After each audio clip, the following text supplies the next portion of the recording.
할렐루야. 오랜만에 인사드립니다. 한 3년 된 것 같습니다. 그죠? 제가 서순교회에 와서 인사도 드리고 또 선교부 했던 것 같은데 오늘 또 이렇게 만나게 돼서 너무 감사하고 너무 좋습니다.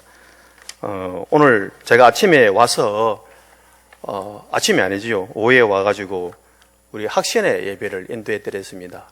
제가 예배 인도하러 많은 교회를 다녀보는데 우리 서순교회 학생회만큼 이렇게 많은 학생들은 제가 근래에 처음 봤습니다.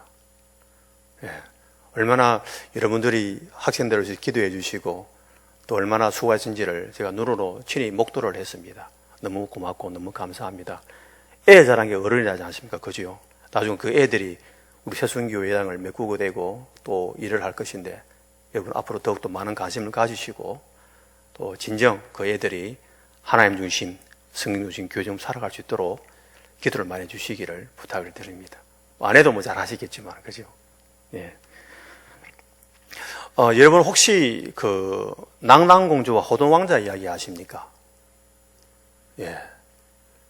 그 서양에는 로미오와 줄리엣이 있다면은 우리 한국에는 낭랑공주와 호동왕자의 이야기가 있습니다. 둘 다 비극적으로 이야기가 끝나죠. 비극적으로. 여러분 그 동명성왕 아시죠? 예, 고주몽 아시죠? 그죠? 고구려에 있었는데 고주몽. 이 고주몽이 호동왕자의 정조 할아버지입니다. 그리고 여러분 그 유리왕 아시죠? 유리왕. 예, 유리왕 그러면 생각난 시가 하나 있죠? 그 황조가라고 아마 저는 이까지만은 문과 수준도 아마 다 아실 거예요. 보면은. 아마 이렇게 시작할 것입니다. 翩翩黄鸟习熊相依念我则独谁期与归 翩翩黄鸟펄펄하는 저 노란 새들 习熊相依 암수가 참 서로 정답구나.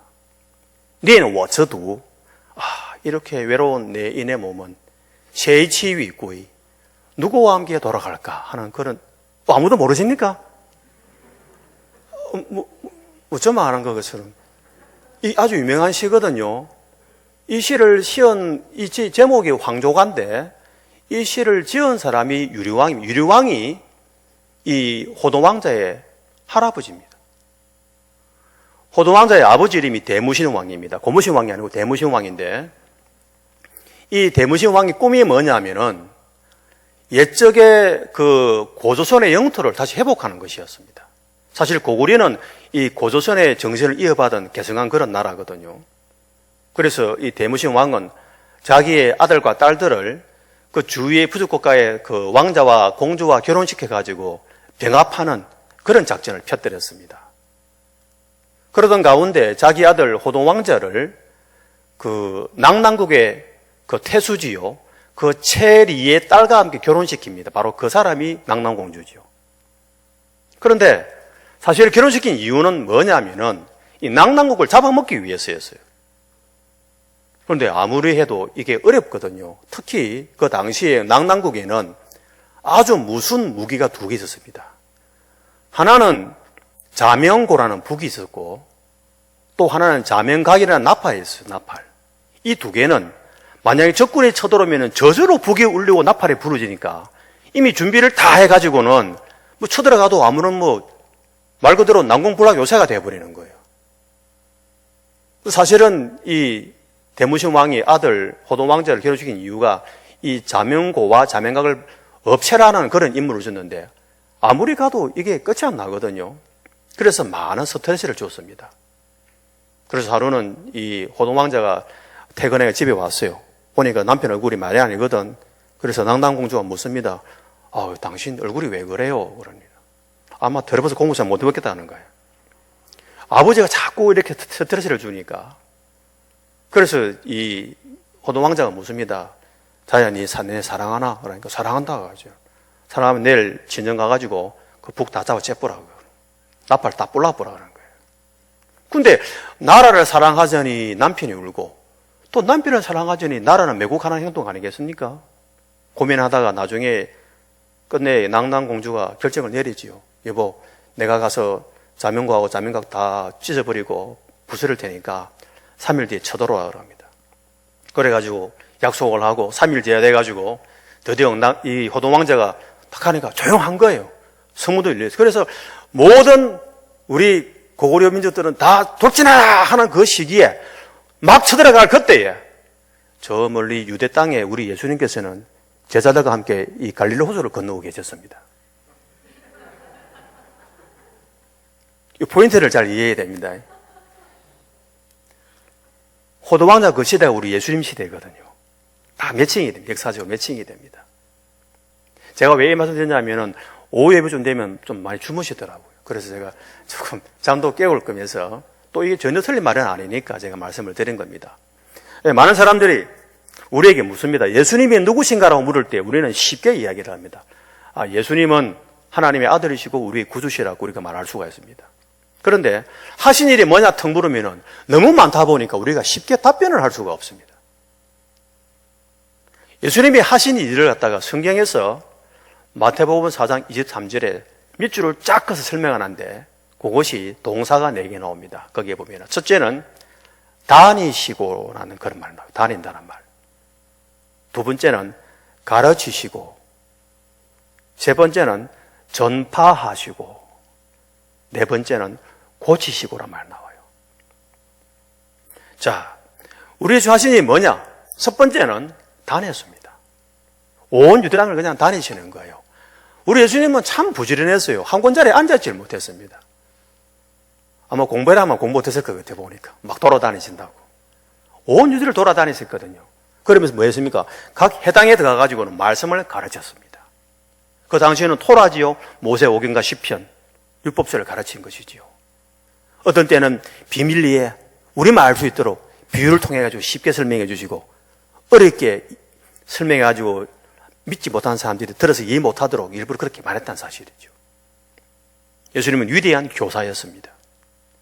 또한 우리 예수님은 위대한 전도자였고 선교사고 또 목사였습니다. 그분은 온 천하를 다니면서 복음을 전파했다고 나옵니다. 복음을 전파하시고 가는 곳마다 뭐라 했습니까? 회개하라 천국이 가까웠느니라고 복음을 전가했습니다. 예수님이 무슨 선교사냐? 여러분 성경 몰라서 그렇지 자세히 보면요 예수님은 선교사였습니다. 여러분 두로와 시돈 아시지요? 가나안 여자 그 딸을 고친 데가 있지 않습니까? 두로와 시돈은 유대 땅이 아닙니다. 레바논입니다. 오늘 이 여기 나오는 이 그라사인의 지방의 땅 유대 땅 아니에요. 시리아입니다. 예수님은 그 당시에 이미 여건 없이 패스포트 없이 각 나라 돌아다니면서 그냥 복음을 전가하신 거예요. 예수님은 위대한 전도자고 선교사였습니다. 마지막 우리 예수님은 위대한 의사였지요. 중국의 편찮고 화타가 울고 갈 정도로 우리 예수님은 손만 대면 다 나와버렸습니다. 심지어 말만 하면 귀신이 떠나가 버리고 안전민가 일어서고 소경이 눈을 뜨고 중풍 의자가 자리를 말아서 걸어갈 정도로 위대한 의사였습니다. 더군다나 그분은 말씀 한마디로 죽은 사람을 살기도 했습니다. 여러분 야이로 회장의 딸 아시지요? 죽어버렸습니다. 그래서 이 야이로가 예수님께 청혼하죠. 예수님 우리 집 오셔가지고 좀 우리 딸 고쳐주십시오. 그때 만한사님 말했습니다. 죽었다 이미 죽었다 귀찮게 하지 마라 그럽니다. 그때 우리 말씀하시지요. 잠잔다 그럽니다. 그리고는 가서 뭐라 말합니까? 아람어지요. 아람어 탈리타 쿰이라 그럽니다. 우리 부산말로 하면은 야야 일나라 그럽니다. 애가 벌떡 일어났습니다. 할렐루야. 살아났다는 사실이죠. 요한복음 10장에 보면은 가장 친한 친구 나사로가 죽었습니다. 여러분 친구가 죽었습니다. 뭐 말 안 해도 다 아는 입에 있는 거 꺼내가지고 먹을 정도로 그 친한 친구가 죽어버렸습니다. 얼마나 슬픕니까? 근데 주께서 말씀하십니다. 나사로야 나와! 죽은 지 나흘이 되었거든요. 벌써 냄새가 나는 나사로가 붕대를 감은 채 무덤에서 나왔습니다. 할렐루야. 그거 말고도 많이 있지요. 가부의 딸도 살렸죠. 우리 주님은 진짜로 위대한 의사였습니다. 저는 오늘 여러분들에게 그 많은 거 다 제껴두고 훌륭한 전도자와 선교사였던 우리 예수님을 한번 살펴보고자 합니다. 그리고 예수님을 따라 예수님처럼 전도하고 선교하는 우리가 될 수 있기를 주의 이름으로 축원합니다. 자, 우리가 예수님처럼 전도하고 선교하기 위해서는 어떻게 할 것인가? 우리는 본문의 말씀을 잘 살펴볼 필요가 있습니다. 오늘 본문 22절에 보니까 주께서 말씀하시죠. 야야, 우리 저편으로 건너가야 되겠다 그럽니다. 첫 번째로 우리는 건너가야 됩니다. 전도하고 선교하기 위해서는 우리가 건너가야 됩니다. 여러분, 전도와 선교는 책상에서 하는 것이 아닙니다. 전도와 선교는 현장입니다. 그리고 바깥이고 실천입니다. 우리가 저 문을 열고 밖으로 나가서 이 길을 건너갈 때에, 저 길을 건너갈 때에 비로소 우리가 전도한다는 사실입니다. 우리가 저 문을 열고 비로소 배나 비행기를 타고 건너갈 때에 선교한다는 사실입니다. 여러분, 제가 우리 고려신학대학원에 가서 강의도 몇 번 하는데요. 특강하는데 그 마음의 부담이 뭐냐면은 선교와 전도학을 너무 이론 중심으로 공부를 하더란 말입니다. 여러분, 선교와 전도는 실천신학이거든요. 말 그대로 당연한 것입니다. 앉아서는 못합니다. 여기 앉아서 100번 찬송하고 기도하고 성경 보십시오. 전도할 수 있는지 못합니다. 조문을 열고 밖으로 나가서 건너가야 됩니다. 그래야 우리가 비로소 전도하고 선교한다는 사실입니다. 나가가지고 실패하고 요거도 묻고 고사리 묻고 실망하고 다시 들어와서 기도하고 하나님 왜 안 됩니까? 하고 또 기도하고 울고 불고 또 힘고 다시 또 나가고 그리 할 때에 전도가 되고 선교가 된다는 사실입니다. 오늘 우리 예수님이 갑자기 그렇습니다. 야야, 우리 배 타고 저 건너가야 되겠다 그럽니다. 왜 그렇습니까? 저 건너편에 지금 귀신 들린 사람이 있거든요. 안 건너가면 안 되는 것입니다. 건너가야 된다는 사실입니다. 지금 저 건너편에 누가 살고 있습니까? 오늘 보면 27절에 보니까 말하고 있지요. 귀신 들렸고 벌거벗고 무덤가에 있는 사람이 살고 있습니다. 지금 저 건너편에는요, 귀신 들린 사람들이 살고 있습니다. 자기 딴에는 우리가 믿는 종교가 옳다, 이슬람, 불교, 그리고 무교, 그것도 하나의 종교죠. 사실을 믿는 거니까. 사실은 거기 귀신에 들린 것이거든요. 사람은 성령에 충만해야 됩니다. 할렐루야! 우리를 지배하는 건 성령이 돼야 돼요, 성령이. 귀신은 안 됩니다. 근데 저들은 귀신에 들렸다니까요. 그래서 자기 문화가 우수한 줄 알고 있어요. 불교가 최고인 줄 알고 있고 이슬람이 최고인 줄 알고 그렇게 알고 있다니까. 저 사람들이 어떻게 해야 돼요? 건너가야지요. 저 길을 건너가야지요. 가서 귀신이 아닌 성령으로 저들이 충만하도록 만들어줘야죠. 할렐루야. 그게 전도, 바로 그게 선교라는 사실입니다. 지금 저들은 어떤 사람들입니까? 저 건너편에 있는 사람들은요, 벌거벗고 있다고 그랬어요. 성경에 보니까 27절에 보니까. 여러분, 정상적인 사람은 벌거벗고 못 다닙니다. 옷을 입고, 오늘도 우리 옷 다 입고 왔잖아요. 여러분, 계시록 3장 15절에 보니까, 18절에 보니까 라오디게아의 교회 편지하기를 내가 흰옷을 삿을 입어 내 벌거벗은 수치를 면하게 하라고 하고 있습니다. 이거 벌거벗으면 진짜로 수치입니다. 지금 저 건너편에 있는 사람들은 자기 수치를 몰라요. 죄를 지어도 그게 죄인 줄을 모릅니다. 가장 큰 죄가 예수 안 믿는 죄인데 불구하고 그 죄를 지음에도 불구하고 그들이 자기 수치를 모른다는 사실입니다. 자기 문화가 최고인 줄 알고 있어요. 유행가 부르고 사실 우상을 섬기고 그러는 것들이 최고인 줄 알고 있다는 사실. 우리가 볼 때는 그게 얼마나 부끄러운 수치인데도 불구하고 모른다는 사실입니다. 어떻게 해야 됩니까? 우리가 저 문을 열고 건너가야지요. 가서 복음으로 옷을 입혀줘야죠. 할렐루야. 주 예수를 믿어라. 그러면 너무나 구원을 받으리라. 복음으로 우리가 저 벌거벗은 저 사람들의 옷을 입혀줘야 한다는 사실입니다. 마지막으로 저기에는 누가 살고 있어요? 무덤가에 사람들이 살고 있어요. 무덤가에. 여러분, 무덤은 살아있는 사람이 사는 곳이 아니잖아요. 무덤은 죽은 시체가 있는 곳입니다.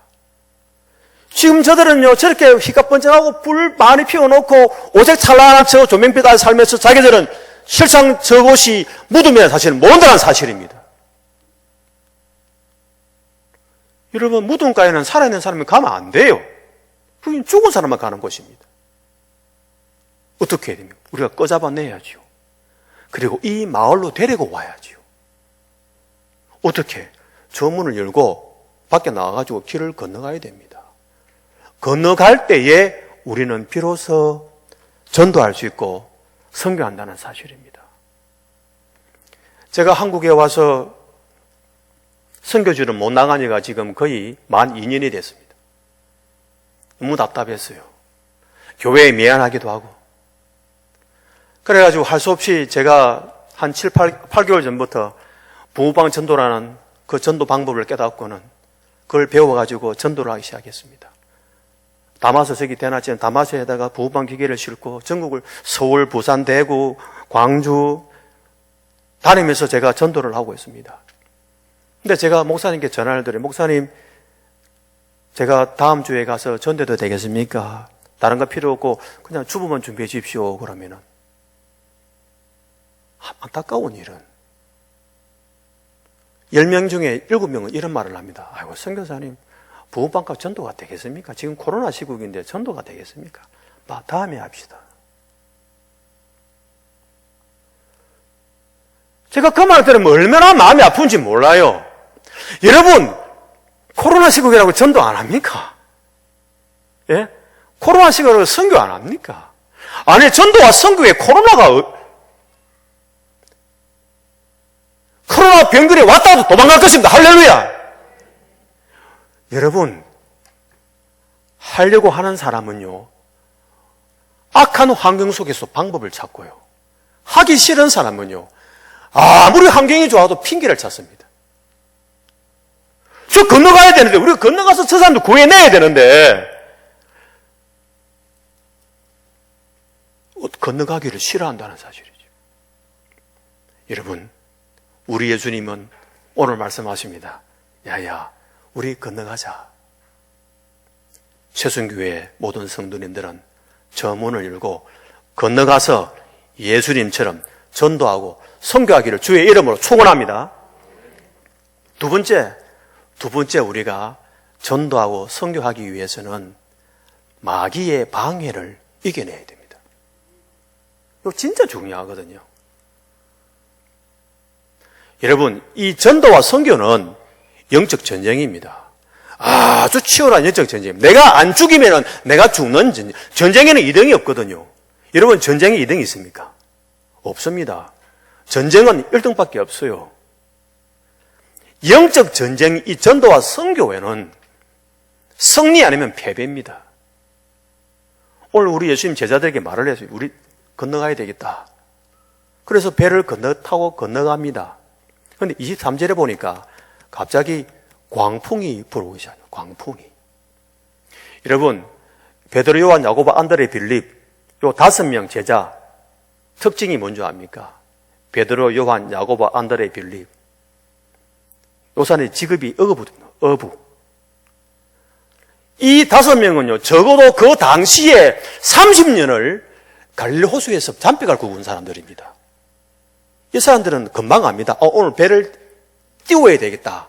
오늘 띄우면 안 된다는 것을 분명히 아는 사람들입니다. 왜? 보통 하잖아요. 만시간에 그 비유를 하죠. 만시간. 10년이에요, 10년. 10년을 한 직종에 있으면 그 사람은 프로입니다. 그 사람은 프로페셔널입니다. 전문가라 그럽니다, 우리가.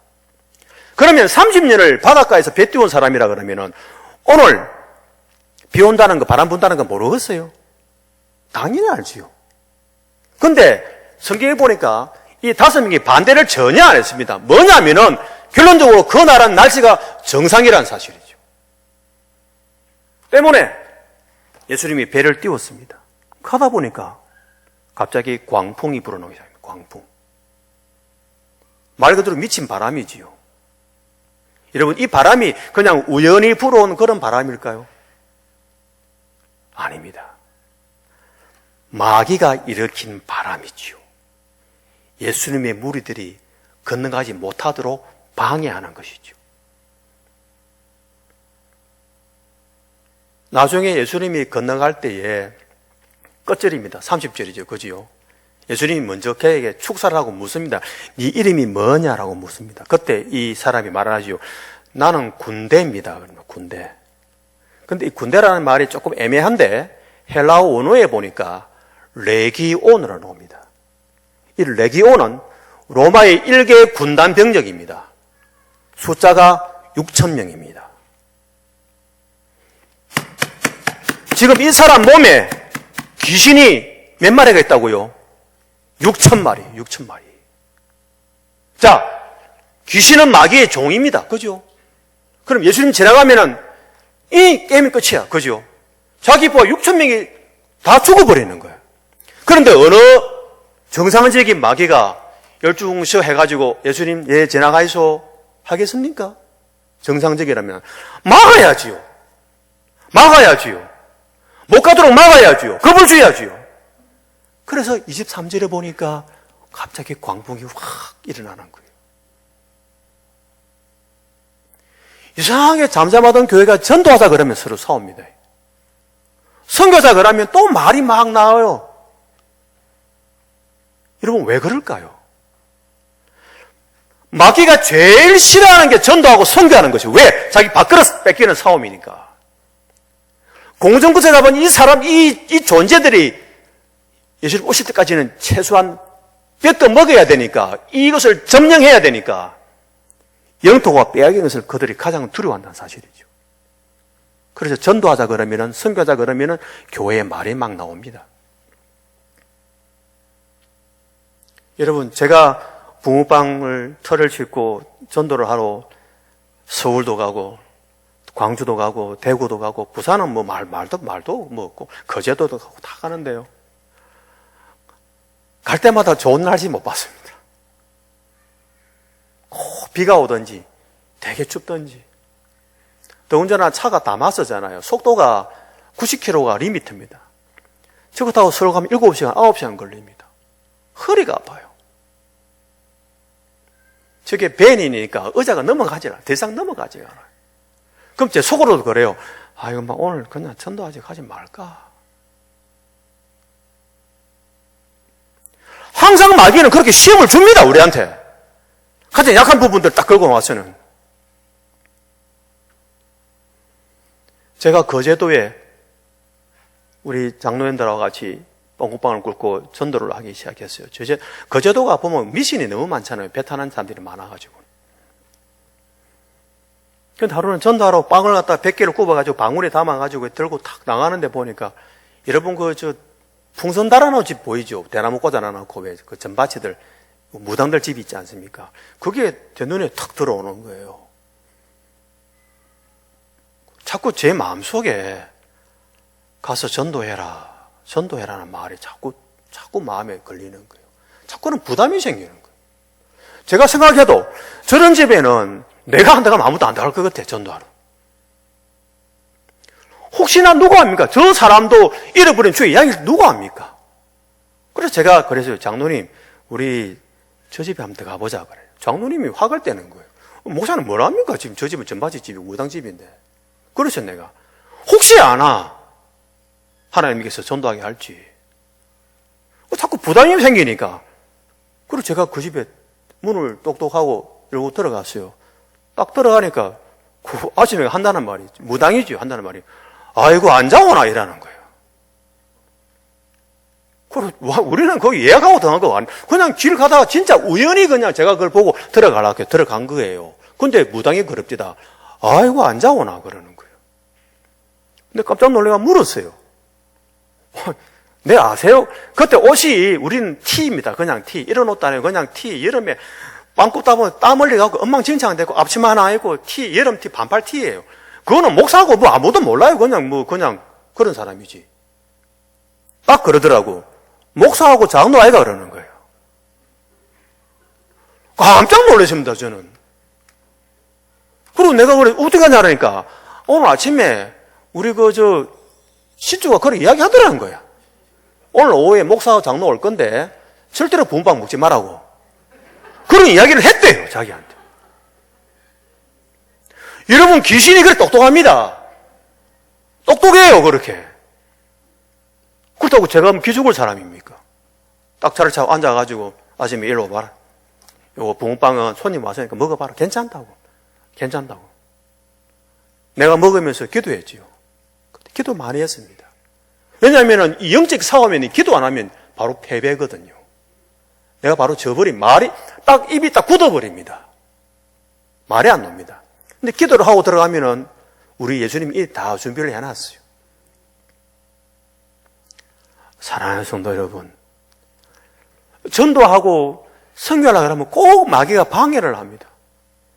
제가 울산 언양 소교회에서 예배를 인도하고 전도를 하고 바로 다이렉트로 그 전라도 광주까지 차를 몰고 갔습니다. 왜냐하면은 거기 계시는 목사님이 원래 선교사였는데 합동적 집에서 선교사님인데 저와 친했어요. 중국 선교사인데 소방당에 나왔거든요.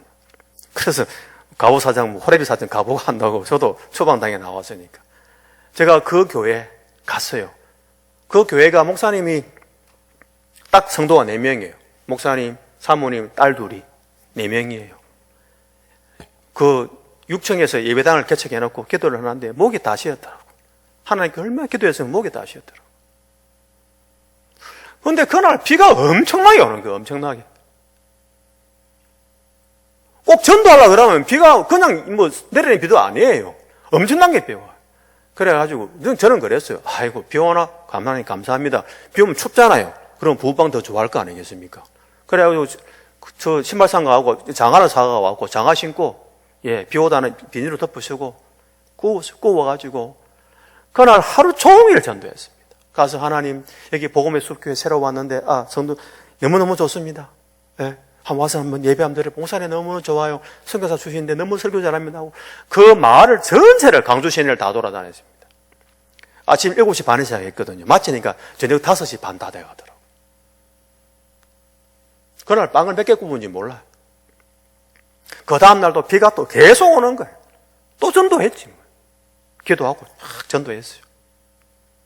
여러분, 3일 뒤에 주일이잖아요. 몇 명 온 줄 아십니까? 18명이 왔습니다. 할렐루야! 성도수가 4명이었어. 4명인데 우리가 열심히 있었는데 하나님께 그걸 보시기 너무 불쌍하고 너무 착하거든. 그러니까 하나님께서 잃어버린 양들을 갖다가 준비해놨다가 우리가 전해준 전도지를 붕어빵을 먹고는 이분들이 그 3일 뒤에 주일날 교회로 오신 거예요. 18명. 저는 그때 확장동에서 예배드리고 집에 오는 중이었는데 사모님이 울고 전화가 왔더라고. 선교사님 너무너무 고맙습니다. 우리 이제 일할 수 있게 되었습니다. 우리 이제 22명입니다. 왜? 4명 아닙니까? 그러니까. 사람들이 18명이 새로 왔대요. 할렐루야.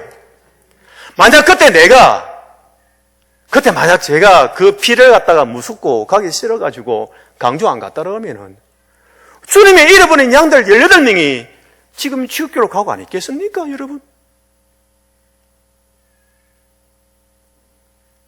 우리 예수님이 전도로 선교하러 가실 때에 마귀가 광풍을 불어서 방해했습니다.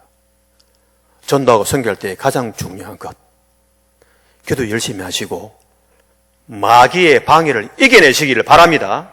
마지막으로 우리 예수님 따라 전도하고 선교할 때 중요한 것은 뭐냐면은 우리 가치 개념을 새롭게 해야 됩니다. 우리 가치 개념을 달리 해야 됩니다. 우리 예수님께서 거라지 지방에 딱 도착하기 전에 이미 축사해서 귀신아 물러가라 그랬어요. 그때 귀신이 말하죠. 예수님 우리를 제발 무적행으로 쫓아내지 마시고 성경 본문에 보니까 저 돼지 떼들한테 넣어달라고 간청을 합니다. 그때 우리 예수님이 그래 그럼 들어가라 그랬어요. 그랬더니 마가복음에 보니까 2,000마리가 넘는 돼지떼가 빌딱길로 셀에 내달아가지고는 몰살해버렸다고 나옵니다. 그러니까 그 동네 사람들이 놀래가지고 예수님께 간청하죠. 예수님 그냥 우리 마을에서 나가주이소. 딴 데 가 있어. 그럽니다. 왜냐하면은 이 사람은 하루아침에 돼지떼 2,000마리를 잃어버린 거예요. 여러분 돼지 한 마리 얼마인 줄 아십니까? 저는 확장동 육간집 앞에 살기 때문에 가격을 합니다. 작년의 가격에 중돼지가 28만 원이에요. 28만 원 한 마리에. 28 곱하기 2,000 얼마나 옵니까? 한국 돈으로 5억 6천만 원입니다. 이 사람은 지금 하루아침에 5억 6천만 원이 그냥 사라져버린 거예요. 그러니까 난립니다. 예술이 그냥 딴 데 가 있어. 이거 오지 말고 딴 데 가 있어. 왜? 또 뭐 재산 손해갈까 싶어가지고. 근데 여러분, 진짜 이상한 게 뭔지 압니까? 한 사람이 살아 돌아왔잖아요. 이 사람이 아마 그 당시 자기 친척, 친구 아니면 자기 동네 사람일 것인데, 아는 사람일 것인데, 이 사람이 살아 돌아왔다는 것은 눈에 안 보이고, 5억 6천만 원이 지금 눈에 보이는 거예요. 자, 여러분, 여기에 한 사람의 생명이 있습니다. 여기에 5억 6천만 원이 있습니다. 뭐가 더 귀합니까? 당연히 한 사람의 생명이 귀하지요. 천하보다 귀한 게 생명이라 했지 않습니까? 온 천하를 얻고도 오늘 내가 죽으면 아무런 소용 없다 했잖아요. 그런데 이 사람의 눈에는 이 돈이 우선이고 사람의 생명이 안 보인다는 사실입니다. 우리가 전도하자 선교자 그러면 말이 많아요. 아이고, 그래 돈 많이 써가지고 뭐 되겠나? 그거 한다고 얼마나 될까? 여러분, 한 사람의 생명이 천하보다 귀하지 않습니까? 우리가 돈 1,000만 원 쓰고 한 사람 살려오면은 이게 얼마나 하나님께 영광입니까? 할렐루야! 여러분, 우리 가치 개념을 우리가 달리 해야 됩니다. 바르게 해야 됩니다. 여러분, 이 돈은 있다가도 없고, 없다가도 있는 것 아닙니까? 돼지는 다시 새끼 치면 돼요. 그러나 한 사람이 죽어버리고 지옥 가버리고 그걸로 끝나면 그거는 그냥 게임 오버입니다. 그거는 끝난 겁니다. 영원히 끝난 겁니다. 영원히 끝난 겁니다. 왜 그것을 잘 모르시는지. 여러분 혹시 신들러 리스트라는 그런 영화를 보신 적이 있습니까? 거기에 보면은 이제 곧 독일이 망하게 됐어요. 그래서 신드러라 하는 사람이 자기 부인과 함께 이제 도망치는 장면이 그래 나옵니다.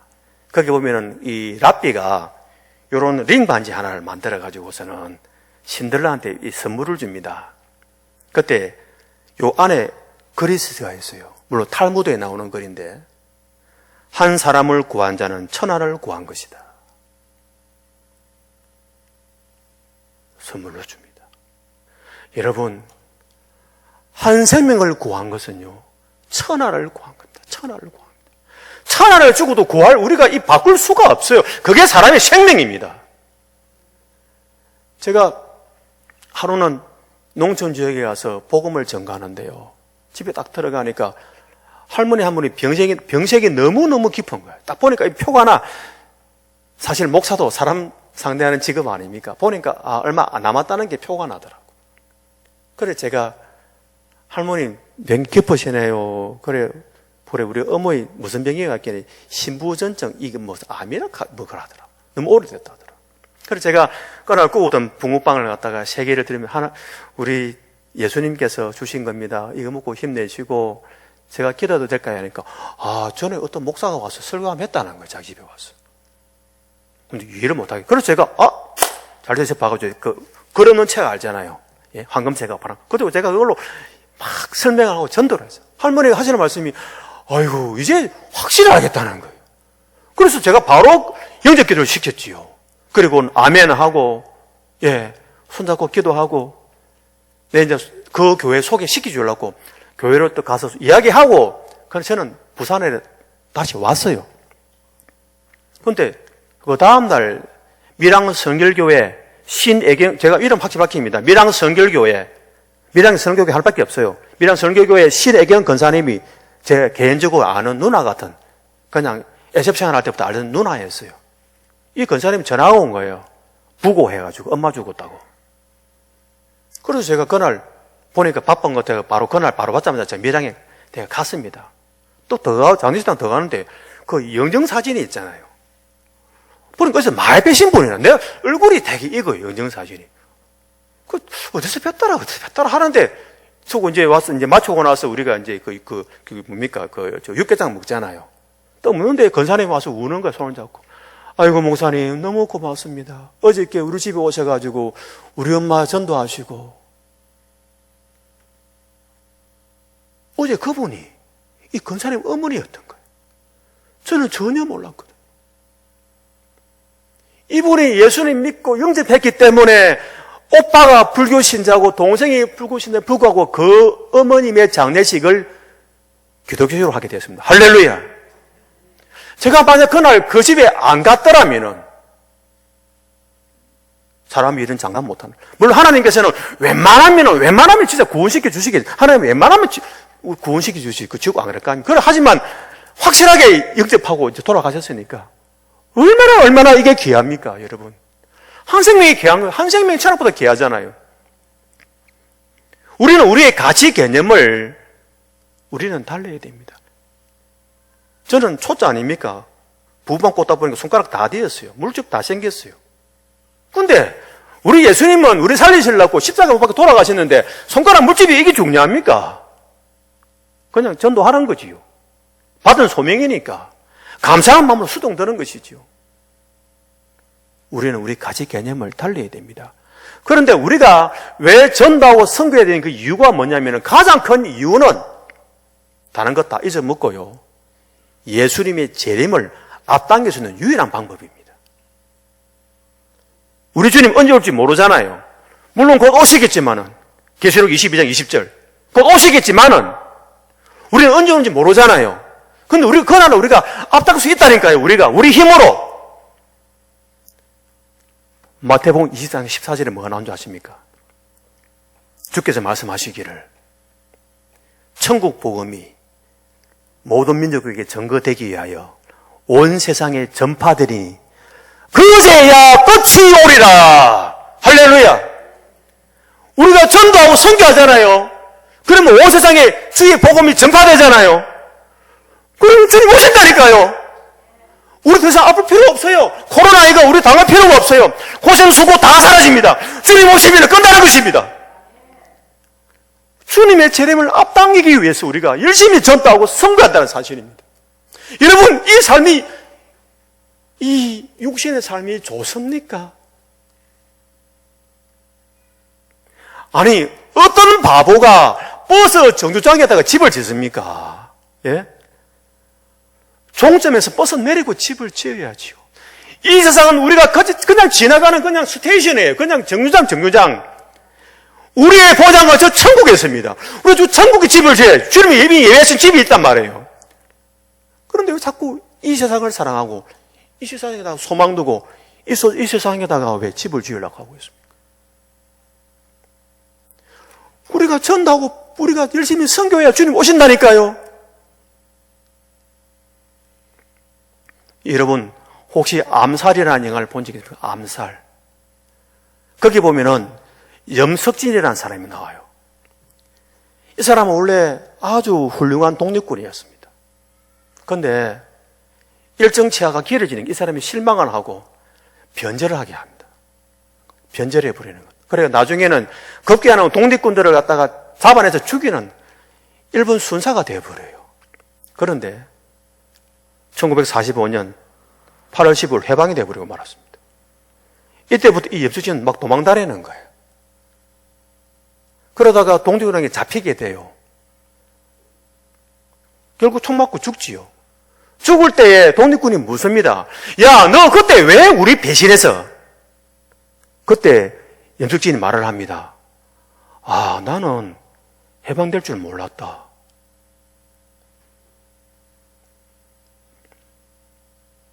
기도 안 하고 전도 안 하고 선교 안 하고 교회 봉사 안 하고 게으르게 살다가 온 뒤에 당장 내일 우리 주님 오시면은 그제서 나는 내 평생에 주님 재림할 줄 몰랐다.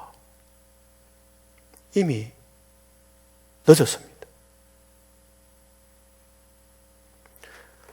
우리가 왜 전도하고 선교해야 됩니까? 우리를 위해서입니다. 우리를 위해서. 오늘 주님은 본문 말씀을 통해서 우리가 어떻게 전도하고 선교할지를 깨닫게 하십니다. 여러분, 전문 열고 건너가야 됩니다. 건너가기를 원합니다. 그리고 마귀의 방해를 이겨내십시오. 어떠한 수단으로 방해하더라도 믿음으로, 사랑으로, 협력함으로 이겨내시기 바랍니다. 마지막으로 우리의 가치 개념을 달리합시다. 한 생명이 천하보다 귀합니다.